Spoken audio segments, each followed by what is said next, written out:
If you stop reading the Odyssey at Book 23, the story appears to have reached its natural conclusion. Odysseus and Penelope are finally reunited in their marriage bed after 20 years apart. But for the society outside that room, the narrative is dangerously incomplete. Outside the palace walls, a political crisis is simmering. Odysseus has executed an entire generation of Ithacan nobility, leaving their bodies unburied, while their families remain entirely unaware. To address the weight of these deaths, the poem shifts to the underworld.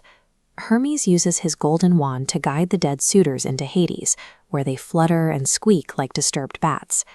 Deep within the earth, these shades encounter the ghosts of the Trojan War's greatest heroes, Agamemnon and Achilles.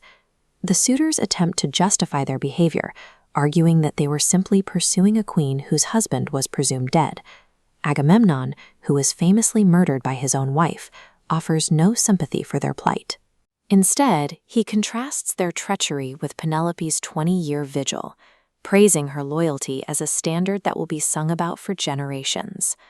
This underworld verdict provides the hero's endorsement of Odysseus's actions. While Agamemnon's ghost validates the revenge as just, his approval is trapped in the house of Hades, leaving the very real threat of a civil war unaddressed on Earth. Back in the golden light of the Ithacan countryside, Odysseus searches for his father, Laertes. He finds the former king grieving in an orchard, dressed in rags and tending to the soil like a common slave. Odysseus maintains his disguise, testing his father's loyalty by pretending to be a traveler named Eperitus.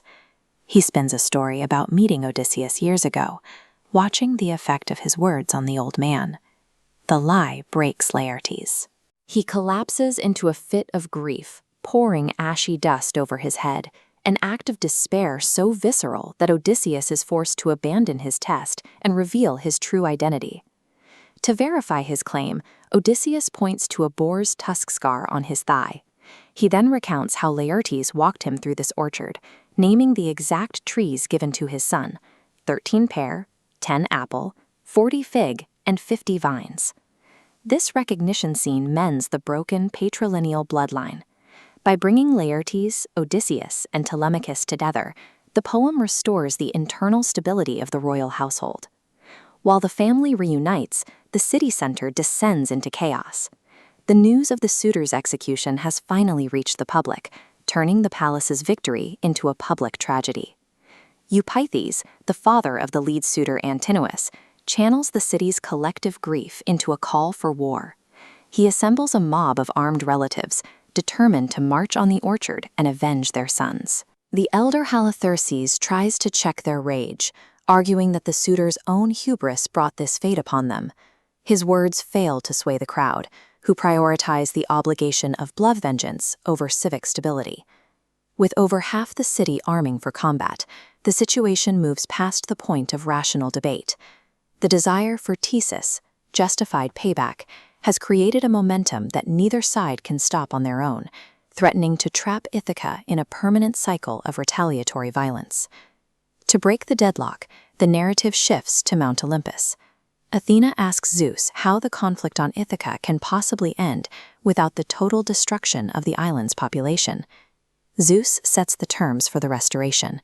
He rules that Odysseus will keep his throne, but the families must be made to forget the slaughter of their sons, effectively cutting the chain of blood vengeance at the source. Down on the farm, the two sides collide.